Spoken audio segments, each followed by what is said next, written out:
matters, and as I mentioned just before the news, the far-right founder of the English Defence League, Tommy Robinson, has been permanently banned from Facebook and Instagram for repeatedly breaking policies on hate speech, so Facebook has reported. They say that Robinson, whose real name is Stephen Yaxley Lennon, broke rules that ban public calls for violence against people based on protected characteristic, rules that ban supporting or appearing with organised hate groups, and policies that prevent people from using the site to bully others. The decision to ban Robinson from the social media sites could threaten his ability to reach large audiences. He's already banned from Twitter, and the decision to cut him off from Instagram and Facebook will leave him reliant on YouTube as the only major online platform to provide him with presence. But is this a form of censorship? Let's discuss this. Firstly, with Mohammed SHAFIQ, who's Chief Executive of the Ramadan Foundation, who recently held meetings with Facebook representatives in London to discuss concerns of the British Muslim community over Mr Robinson's presence. What was it, Mohammed SHAFIQ, that worried you about this particular individual? Good morning. Good morning. Well, the first thing to say, Nick, is when you join social media companies' networks, you agree to their terms and conditions. And if you persistently break those terms and conditions by advocating violence towards Muslims, you tarnish a whole community based on the actions of a small minority, and you consistently peddle fake news, which damages community relations and makes the life of cohesive societies more difficult, then don't be surprised when that social media network take action against you and bans you. But who decides? Who is the censor here? Well, I mean, you know, Nick, I didn't realise I had so much power. All I did was have several meetings with social media companies to raise our concerns. It's their decision. They have their policies and procedures which they follow through, and I'm really glad that they are becoming more assertive.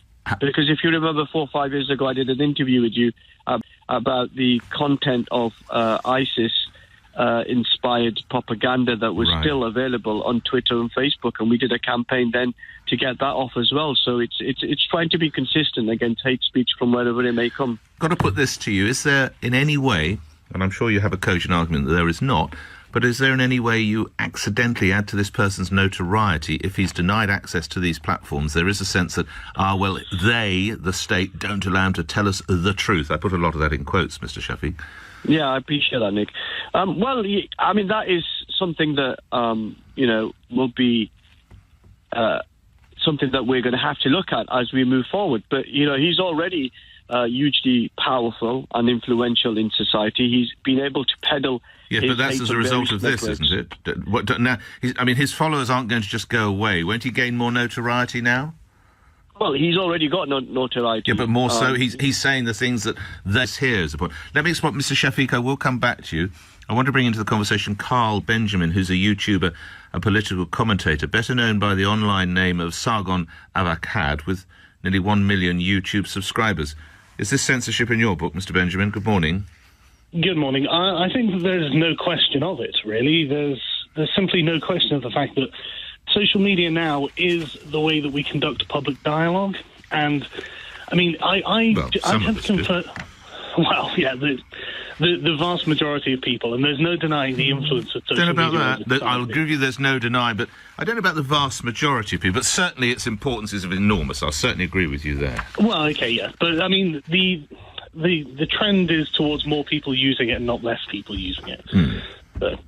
But why would a company allow someone to have posts that break standards such as dehumanising language and call for violence against people because of their faith? Well, I'm very sceptical about this because I've yet to see any evidence that he was. One of the claims was that he'd said to people that they should behead the followers of the Quran, and I've not. I mean, I followed Tommy on these platforms, and I never saw anything like that. So I'd like to see the proof that this was the case, because honestly, this feels like, an activist hit job by putting pressure on these social media platforms and using the sort of media influence that they have to drum up bad PR for these platforms and put pressure on them. Let's see if Mr SHAFIQ, can you actually provide any hard and concrete evidence? Well, I mean, all the evidence is there for people to.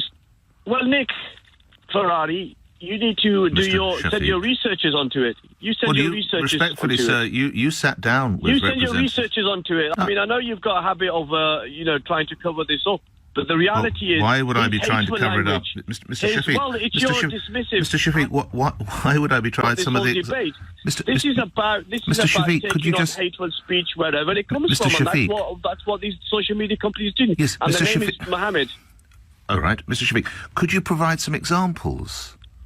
Well, for example, there was a statement that he made about where he got a video together walking through Muslim areas, and he called every single Muslim our enemy combatant who wants to cause ill and harm and kill other human beings in this country. Mr. Benjamin, you can't possibly defend something such as that. Well, I'm sorry, I know the clip that he's talking about. This was from a Rebel Media video, and this was about 16 seconds of footage that was clipped out to extract the It doesn't matter if content it's of what he was 16 or saying. 6. You can't have that sort of material. I wouldn't be able to put that in the newspaper and put it on LBC.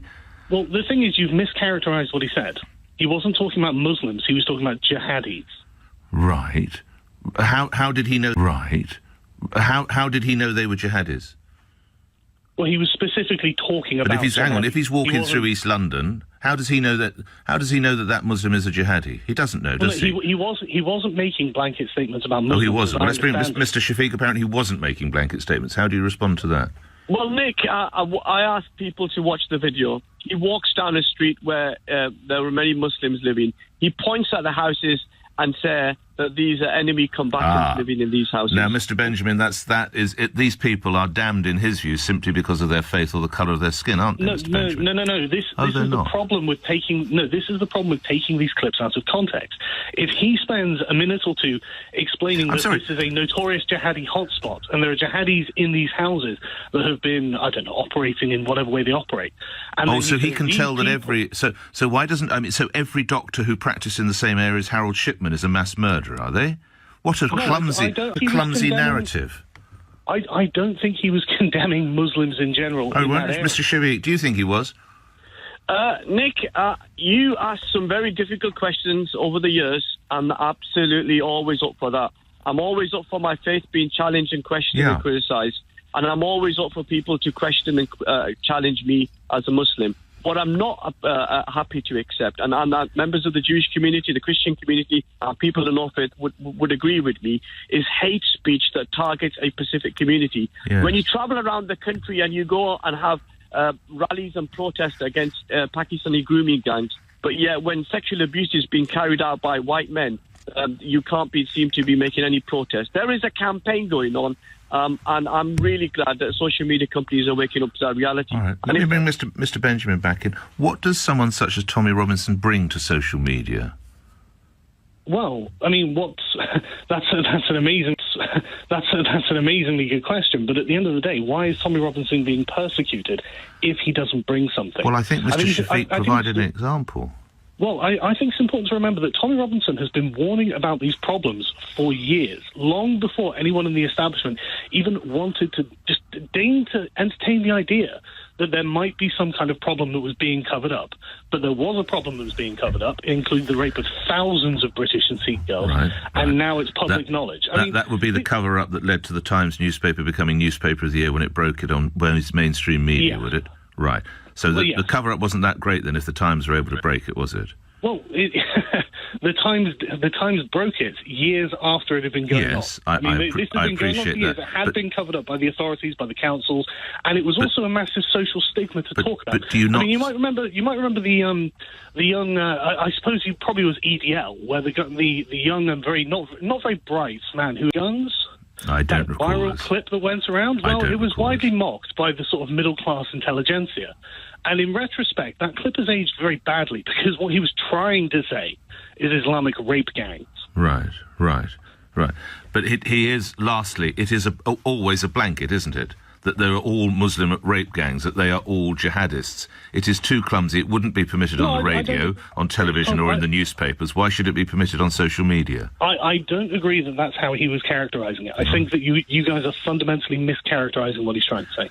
Last quickly, if you would, Mr. Shafiq, are we mischaracterising what he's trying to say, in your view? Absolutely not. And the idea that Tommy Robinson started off the campaign against grooming gangs, actually it was myself in 2007 who started a campaign to expose Pakistani grooming gangs. So I think everything you've said today is absolutely quite correct, and people can see the videos for themselves and make their own mind up. All right, I'm grateful to both of you. You heard from Mohammed SHAFIQ, who's Chief Executive of the Ramadan Foundation. They were involved in some conversations with social media companies, and Carl Benjamin, who is a YouTube and political commentator, but he has the online alias SARGON of Akkad with some 1 million YouTube subscribers. All right.